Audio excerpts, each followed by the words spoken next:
Today is March 20th, 2025, 5 years since Animal Crossing New Horizons was released on the Nintendo Switch. I cannot believe 5 years has passed by so quickly. Let this be your reminder to slow down and really take life day by day because time really does fly. Animal Crossing is a super important game series to me and my childhood. I played it a ton as a super shy kid and used it to escape from the horrors of socializing with the mean kids in my classes. I have an Animal Crossing tattoo, so you know it's pretty serious. Because 5 years have gone by since the release of such an iconic game, I wanted to reflect not only on New Horizons and its impact on the franchise, but the Animal Crossing series as a whole, and discuss the foundation that the older games created. As successful as New Horizons was, it caused a ton of heat in the community. It's interesting because as wholesome and chill as Animal Crossing is, the fan base for a second there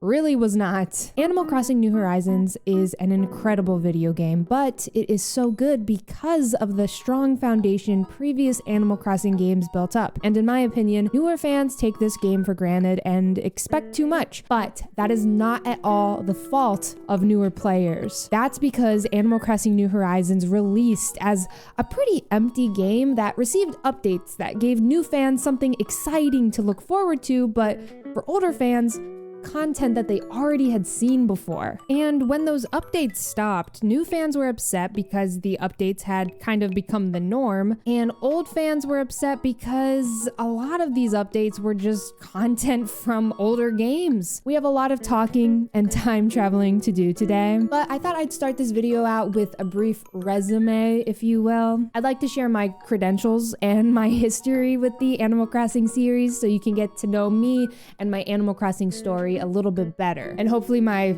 story can build up some trust or something, I don't know. But let's start with Animal Crossing Wild World, which is the game that started it all for me. Animal Crossing Wild World was released on the Nintendo DS in 2005, and the DS was a super important console to me as a kid because it was the first one that I actually owned for myself. I didn't have to share it with anybody. It helped me escape from the horrors of math homework, mean girls, and whatever else I wasn't enjoying at the time. It wasn't until probably around 2006 that I got my hands on Animal Crossing Wild World, and with this game I was able to learn a lot more about friendship and life, all because of some silly little animals. For a long time, I had no idea that you could save in Animal Crossing, so I became super familiar with the opening song theme and doing chores for Nook over and over and over again. I was like 7 at the time and I could barely read, so you can't blame me here, but also maybe you can, I don't know. When I did finally learn how to save, I became obsessed with the mundane, slow living that Animal Crossing had to offer me. I named my town Georgia and it had peaches, which was quite fitting. Some of my first villagers were Alice, Pippi, and my king, Biscuit, who was my favorite villager of all time. I spent an ungodly amount of money on Biscuit's amiibo card back whenever the Welcome Amiibo update came out for New Leaf. I love Biscuit. Animal Crossing Wild World is so great because while it doesn't have much to offer in the content department, it more than makes up for this in the personality department. All of my best memories from this game are because of the villagers and the conversations that I had with them, and I really wish that this personality was more present in the newer games. Despite the super popular demand at the time, my dad was able to buy our family a Nintendo Wii, and I got Animal Crossing City Folk when it released in 2008. I really love Animal Crossing City Folk, but not being able to play Animal Crossing in my bed and having to play it in the living room in front of my whole entire family just really wasn't the vibe for me. And to this day, I'm definitely a gamer who still prefers handheld consoles. City Folk was awesome though. I played with friends online. I loved hanging out in the city. And from the start, City Folk promised and delivered new content. There were so many cool characters and shops to explore right from the start of the game that weren't in Wild World. For a long time, my family had no idea that you could play GameCube games on the Wii, but when we figured that out, the first thing I did was buy a used copy of Animal Crossing Population Growing. I never owned a GameCube as a kid. I know, an L moment. So I never got that authentic GameCube Animal Crossing experience, but I was still able to play some of Population Growing on my Wii. But this game is probably my least played game in the entire Animal Crossing franchise, which is Very lame on my part, I know. But I have been playing it on my Twitch channel recently for those good old nostalgic vibes. I love how there is just so much to do with the villagers in this game, and I love asking them for jobs or kicking soccer balls around with them. And while I definitely don't think that the newer Animal Crossing games need the harsh dialogue that was in some of these old games, I do wish we had a lot more of the personality and fun that we got in Population Growing. When Animal Crossing New Leaf came out, my mom, the goat, bought me and my sister a 3DS so that we could play New Leaf in 2012. And this game is probably my favorite in the entire series. I don't know. It's Wild World and New Leaf are my favorites for sure. I don't know. I'm scared. I'm scared to commit. New Leaf is just incredible. It's a game that feels super homely because you're moving into a town that is already built but could be built up more. You, the player, bring in some character and charm through various public work projects, and you're able to make your town feel a little bit more like home because of your personalized touches. And the villagers moving into your town help a lot with that too. You're the mayor in this game, which is a huge upgrade in responsibilities compared to previous games, but it doesn't feel overwhelming because of the introduction of Isabelle, the mayor's secretary. Isabelle honestly does all the work here for keeping it real. She's an incredible character who needs to take the day off. New Leaf is awesome because it felt like Animal Crossing was really taking a risk and mixing up the formula.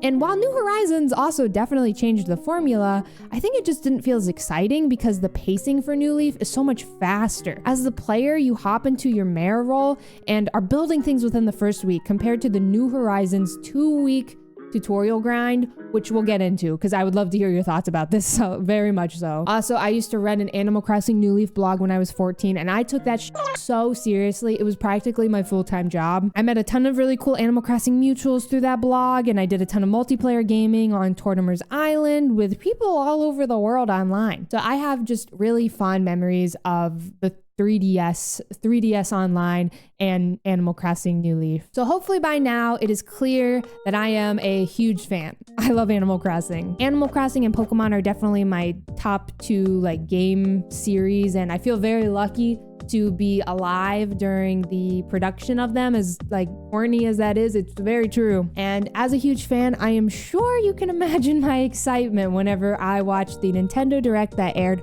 on September 13th, 2018. I loved New Leaf, which at the time was the latest Animal Crossing game, and I was feral for a new installment in the series. It had been 6 years since New Leaf's release, and the Switch was the perfect console for a new Animal Crossing game. A lot of fans thought we'd see an Animal Crossing game on the Wii U, and I mean, we did, but it had been 6 years since we had seen a main series game, which was the longest gap of time between releases. I had a few Animal Crossing mutuals convinced that Animal Crossing was dead because we didn't get another game on the Wii U. So my excitement at the end of this 2018 Nintendo Direct was pretty intense. In fact, let me reenact it for you. All right, there I was laying on my bed watching the Direct on my 10-year-old laptop. I see Isabelle fade into the screen, and immediately I jump out of my bed with my laptop in hand. Literally, I am holding my laptop like this. I run into my mom's room screaming about the new Animal Crossing game, but then I'm hit with this clip.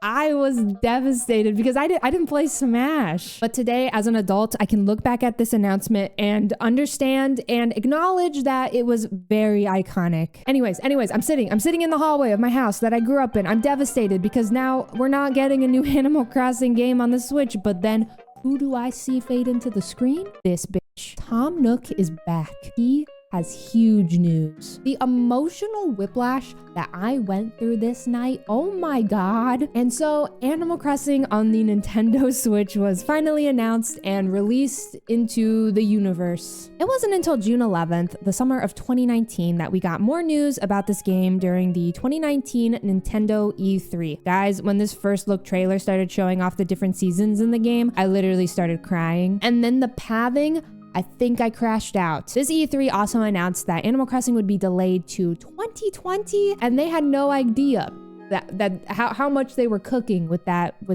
choice. In September of 2019, we got another Animal Crossing trailer that was 5 minutes long and showed off the deserted island vibes of the game. I'll never forget watching this trailer for the first time and pausing at the 4-ish minute mark because of how incredible the song was in the background. Whenever I had a Twitter at the time, I remember tweeting, whatever song that plays at the 4-minute mark of this Animal Crossing trailer, it better be the 2 p.m. song or something because it's such a banger. So of course it was the 7 a.m. song. Let's go. With the trailers leading up to the big March release day, I was feeling super excited. I didn't have any doubts that it wouldn't be amazing, and an Animal Crossing game had yet to disappoint me. I was just counting down the days and super excited to experience another Animal Crossing game release. I had asked off work from my waitressing job at the time, and I was locked in. Leading up to the release of New Horizons, I played a ton of previous entries to familiarize myself with the franchise and just bask in the nostalgia that is Animal Crossing. In early March of 2020, this world-altering event happened right before the release of Animal Crossing New Horizons. And this was a super scary time. All of my university classes had been completely canceled, not even moved online, just completely canceled. And the restaurant that I was working at had closed. No one wanted to go outside, and we were told by the government to just kind of stay inside, don't leave your house. And so Animal Crossing New Horizons timing really couldn't have been better, since a lot of people didn't have anything better to do than just sit at home and play video games, myself included. And with my infinite amount of free time, I downloaded New Horizons when the clock struck midnight, and I started my new island. New Horizons was really able to provide an incredible amount of escapism for us in those unsure times. I ended up making the schedule of my day revolve around my New Horizons daily tasks. I would wake up at 5 a.m. every single morning, make a cup of coffee, and start my day with Animal Crossing, because 5 a.m. was when the day started or reset in New Horizons. I would do all my little tasks like digging up fossils, saying hello to the one villager who was awake, and then I would go for a hike in real life. When I got back, I would shower and then boot up my Switch, and the Nook shop would be open for me to check my turnip prices and sell things. I'd play for a casual 3 hours and then take a nap after eating lunch. And then after I woke up, I would clock back into Animal Crossing and literally just fish for the rest of the night. And that was my daily routine the first 2 weeks that this game was released. I have always been a pretty casual Animal Crossing player, so this was a lot of time to be playing Animal Crossing. I would not be able to keep up these kind of hours, obviously. And I also wasn't doing any time traveling because I had never really done that with Animal Crossing in the past. So I was trying to avoid social media because of spoilers.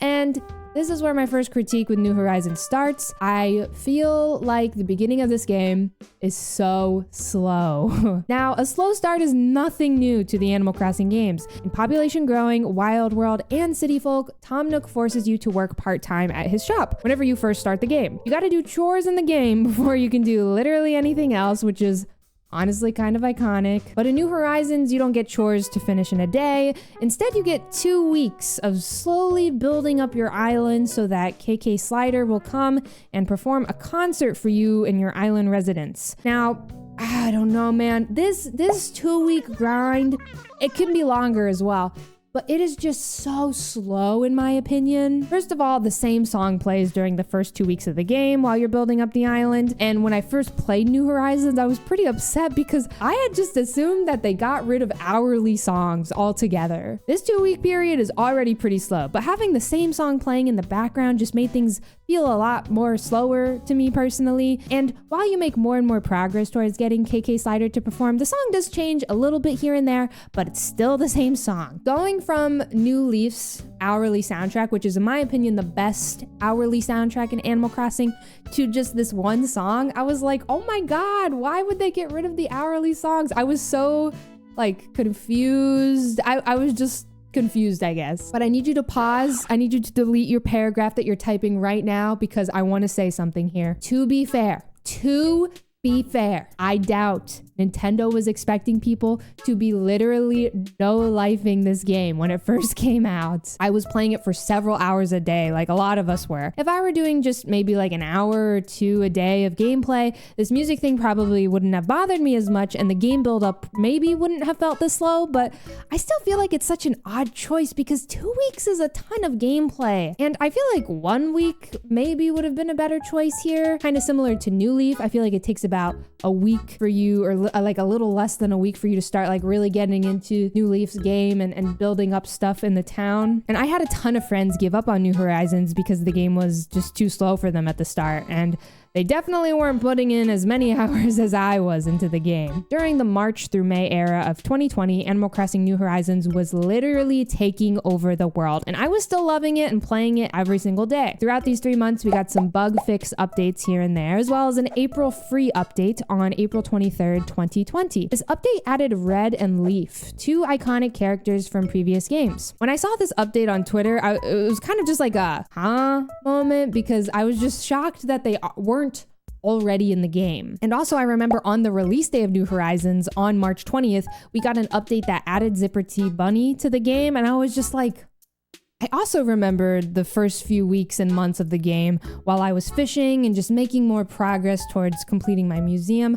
I was so frustrated that New Horizons took away diving from the game, another feature from previous games that would eventually be added to New Horizons in the summer update on July 3rd, 2020. I just was kind of shocked during these first few months of New Horizons that these basic and fun features and characters that were so iconic to previous Animal Crossing games weren't just already in the game. Was it fun to look forward to these updates and see friendly faces again? Absolutely. Yes. And I think that's why they did it.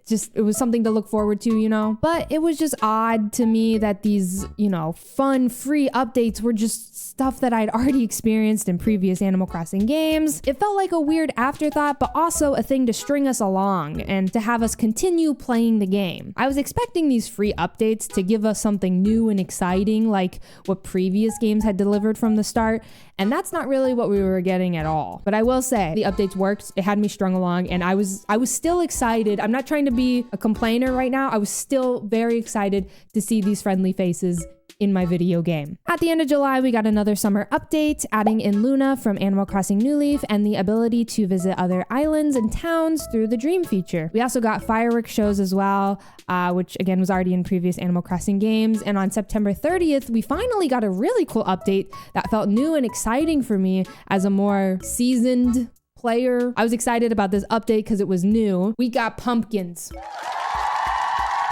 This was our first moment with crops, and it was super exciting because crops were something that a lot of people talked about when it came to Animal Crossing. It just felt like a very cool and fitting feature that would be neat to see in Animal Crossing. They also added the Halloween seasonal event, which again, just something that was already in previous games. I don't want to go over every single update that the game had because that would just be me reading a Nookpedia article to you, and that would be boring. But the next few updates the game got, it was just adding characters and seasonal events from previous games, as well as adding a few new fun items from, the Super Mario Bros. Anniversary, or they also added a few new villagers from the Sanrio collab. And the last update that I would like to talk about is the 2.0 update that we got on November 4th, 2021. Animal Crossing New Horizons had now been out for over a year and a half, and Nintendo gave us an insane update that added a ton of new free content. A few things that were added from previous games include Cap'n, Brewster and the Roost,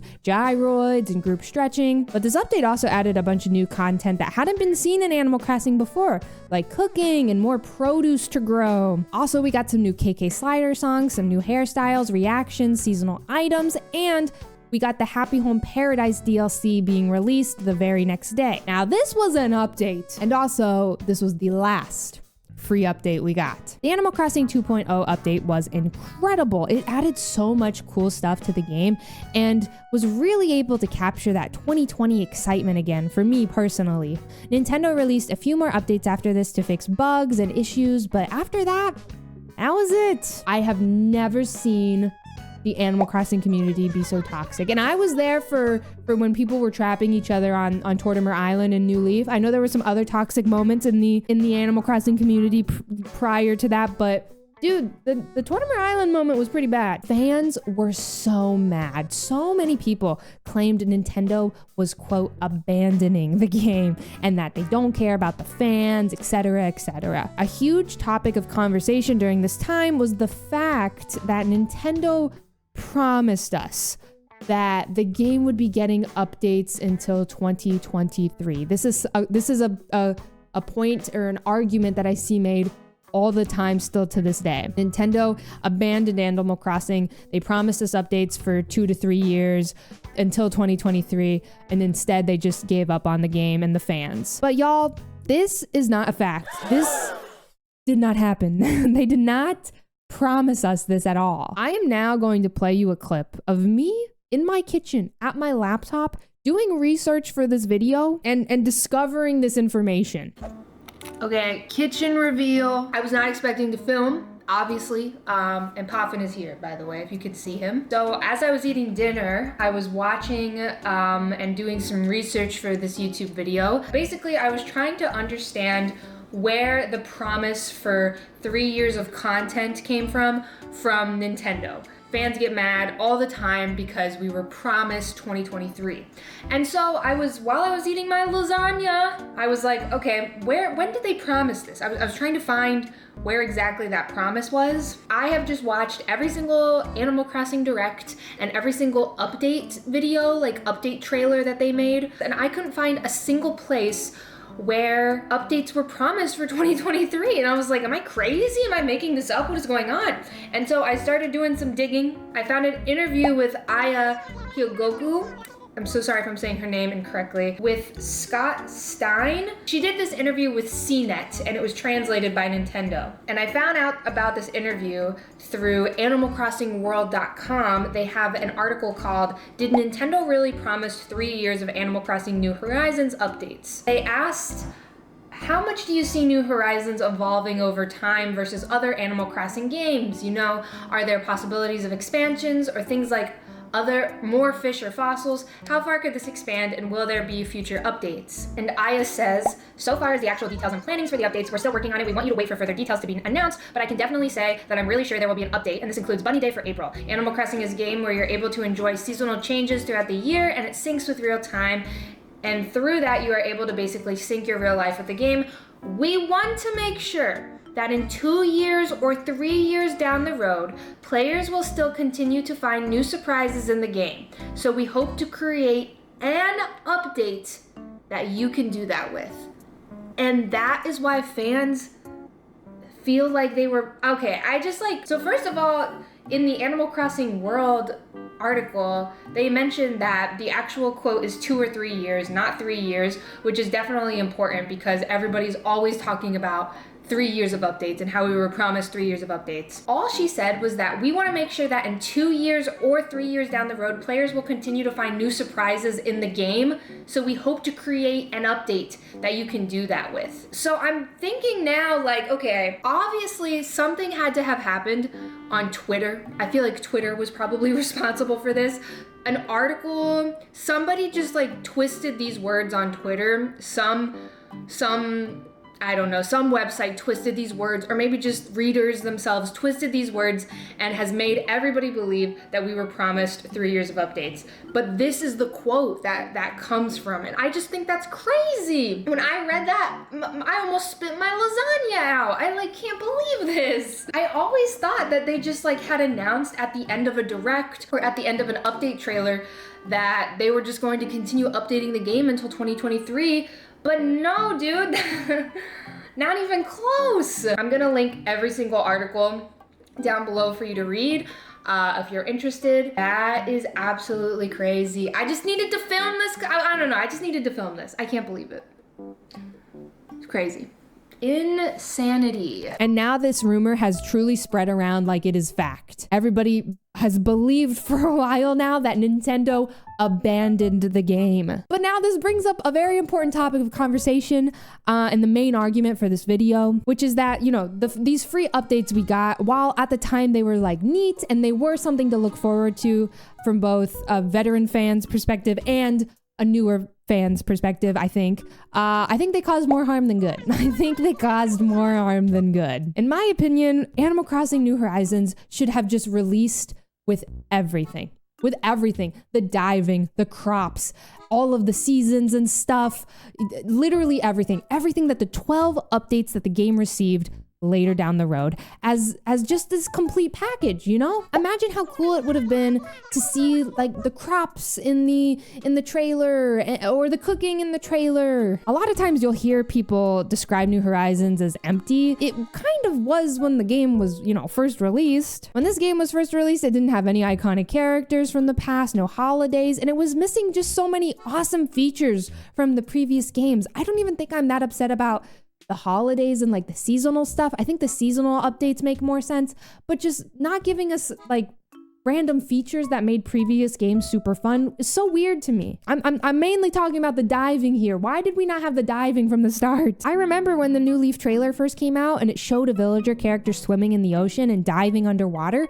I screamed. New Leaf was so novel and exciting because from the start, you're promised and delivered all these incredible features and new areas to explore right when you buy the game. And I think if New Horizons had done the same, the games would have just felt a lot cooler and more exciting from the start. And I'm really trying not to sound like an ungrateful fan here because I love Animal Crossing and I loved New Horizons. I have so many hours in the game. I love New Horizons and I've been playing it every day recently again. I think overall, I would just like to see fewer updates from games and more fully fleshed out games that are done and being released when they are done. These updates that New Horizons got really ended up biting the game and the franchise in the ass in the long run, and I hope to see either less of this in the future with Animal Crossing games or just we see more updates with original and new content like we got with the 2.0 update. Because if we're being honest, these updates actually did help a lot with the longevity of the game in a way. It's complicated because I think the older fans of the series would have felt that New Horizons actually did something new and different if we had actually gotten all of the content updates in the game at the start. But if we had gotten all of that content and all of those updates at once, I think a lot of newer and older fans would have burnt out of the game even faster and would have not played it as long as most players ended up playing it. All right. I just talked for 40 minutes about updates and content that was added to New Horizons. But I want to take this next bit to talk about the content that was released in New Horizons from the very start. When I look at New Horizons and I compare it to the previous games, I find New Horizons lacking in the personality department. None of the new characters that have been introduced in the base game have much of a story, and the old characters aren't really bringing anything new either. I understand that the Happy Home Paradise DLC added some fun new characters and lore, but it's just a bummer that you have to get that through a paid DLC. I remember in Animal Crossing Wild World, which is easily my most played Animal Crossing game of the series, sometimes when you would enter Tom Nook's shop, he would reflect back on his childhood or his younger days before he was a shop owner and when he lived in the city, or he would just kind of like rant about Timmy and Tommy. And other characters would do this too. There was an iconic love triangle between Pelly, Phyllis, and Pete. These were called episodes in Animal Crossing Wild World and Animal Crossing City Folk, and you could unlock them by just playing the game a lot and talking to NPCs, and it was awesome. It was so great. But lately, I feel like Animal Crossing NPCs haven't really been getting much personality, and actually,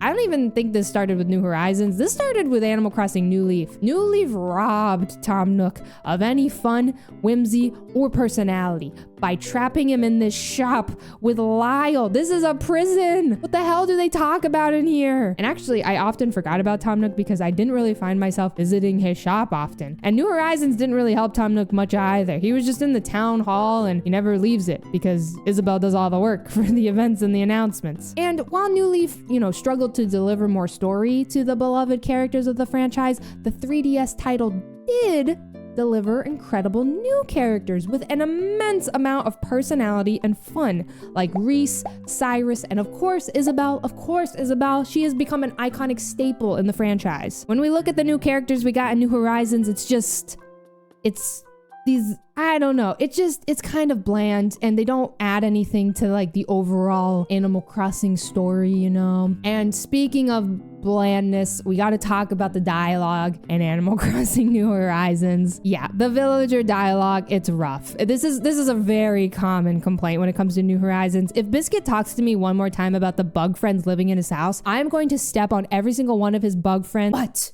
if I am being honest here, I think that the reason why the villagers' dialogue seems so annoying and repetitive is because of two reasons. One, we all no-lifed this game and put hundreds of hours into New Horizons the first year it came out. And two, the dialogue is super uninteresting and boring. In the older games, we got literal tea. In Animal Crossing Wild World, the jock villagers would sometimes walk up to a peppy villager and be like, dude, what if we got married? And then the peppy villager would be like, ew, what the fuck? It was literal tea. The conversations you, the player, could have with the villagers and the conversations you would witness were almost always iconic. But there was still a ton of repeat dialogue in these older games. I don't think that's a New Horizons thing. I think it's more of a playing Animal Crossing a lot thing. When I was filming B-roll for this video, Biscuit repeated the same line to me 3 times in a row. It was a fun line though, and that is what I think New Horizons is missing, the fun aspect of the older games. Instead of the charming characters and silly dialogue that we got in older Animal Crossing games, New Horizons has changed into more of a decorating simulator, and that change of focus is the next thing that I want to talk about when it comes to New Horizons. All my life, Animal Crossing has been about the mundane. Animal Crossing isn't a game that needs updates every few months. It's a game that's meant to be played a little bit every day. That's how I've always played Animal Crossing in the past, until New Horizons. A lot of us just had infinite time to play this game in 2020, and I definitely think the developers did try to increase New Horizons playability with the changes they brought to the Switch title. In an interview with the Washington Post, Aya Kiyogoku talks about the introduction of crafting to the franchise, saying, quote, "Because the Animal Crossing series is tied to the real-time clock, there are users who want to play late at night or who want to play early in the morning. By giving those users an option to craft, we thought this would be a new way for them to play and acquire craftable items." I wasn't the biggest fan of crafting, but I do think it fits the deserted island theme of the game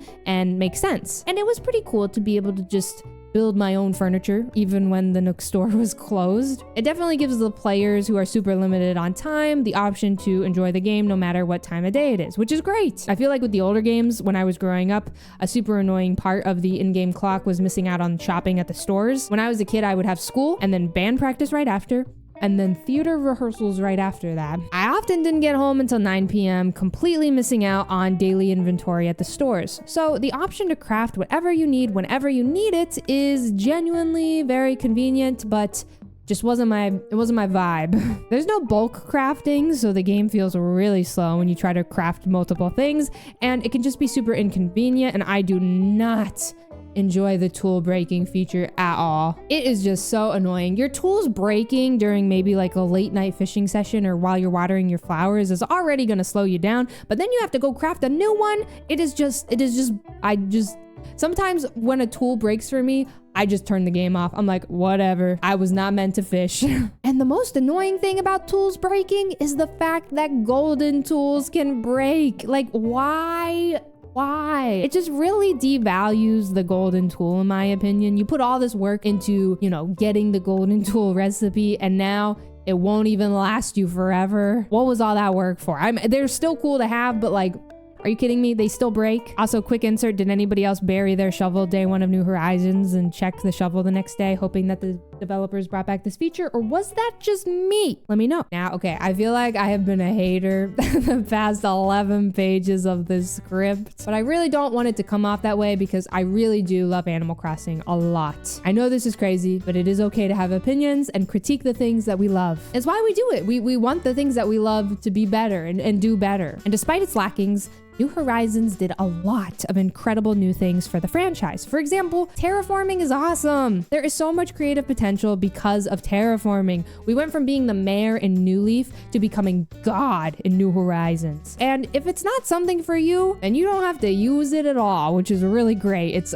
optional. I've seen some incredible islands made through incredibly unique terraforming projects. There have always been super creative players in the Animal Crossing fan base. Players have made some really cool and beautiful towns back during the New Leaf era, and that only got better with New Horizons and all of the customization the game introduced. I totally understand when older Animal Crossing players complain or don't vibe with the customization. Honestly, I am one of you. I complain about the customization and the fact that the game kind of feels like a decorating simulator in a way. But again, terraforming and a lot of these new features are optional. You don't have to customize furniture. You don't have to move villagers' homes around. You can absolutely still get a classic Animal Crossing experience from New Horizons. The beauty of Animal Crossing is that it is what you make of it. You can speedrun the game. You can do silly challenges. You can villager hunt for hours on end. You can spend all these hours decorating your island with a theme and then completely tear it all down and then do another island theme. Truly, this game kind of lets you do whatever. And it's awesome to see people discover new ways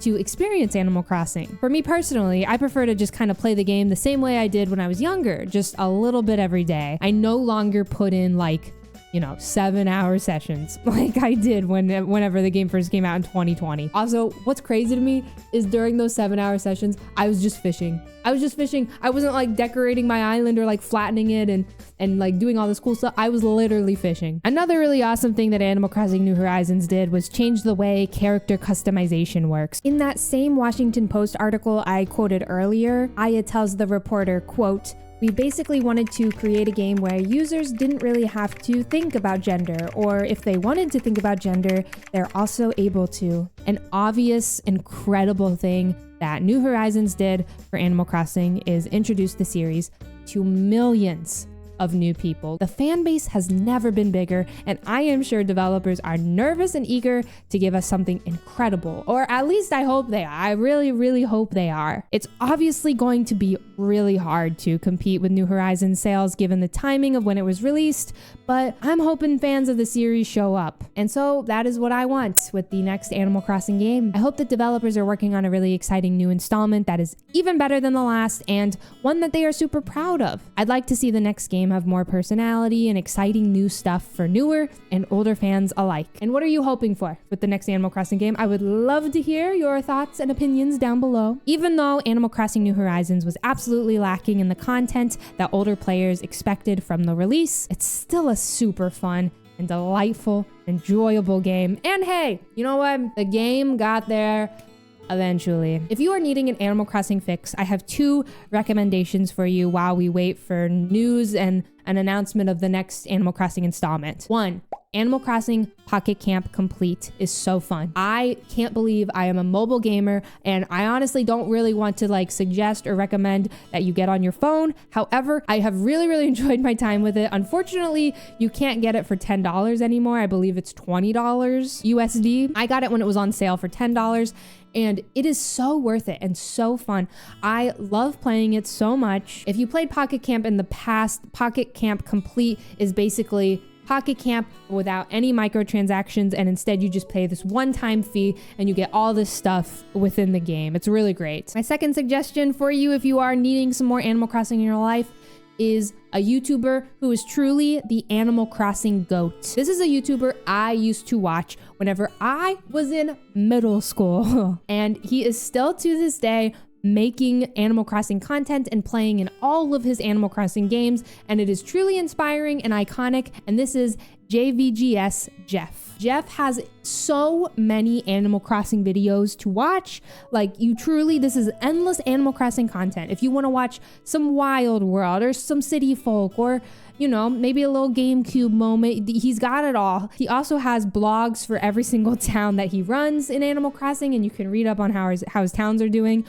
This is the GOAT. This is the Animal Crossing GOAT in my opinion. I've been recently watching all of his Wild World videos, and they are so cozy to watch. They're very, very cozy to watch if you are just needing something to, maybe play alongside or watch to unwind. I've been watching them in bed before I go to bed. He is the GOAT. No questions about it. Animal Crossing is such a staple in so many of our lives, giving us a whole new world to exist in and find comfort in. I'm grateful for games like Animal Crossing that embrace slow living and remind us to appreciate the life that we have around us. So often, I think a lot of us can get caught up in this new grind set era that is happening right now. If we aren't constantly working all the time, you're losing money or you're failing, which is crazy, by the way, which is crazy. It's so important to be happy and do things that make us happy if we have the time for them. So maybe grab a cup of coffee, a tea, whatever beverage makes you happy, and sit outside with your morning brew today. Maybe boot up your Animal Crossing island now that it's, been 5 years. Walk on the beach and catch up with a neighbor. And remember that it is okay to slow down. And in fact, it's encouraged. Thank you for watching.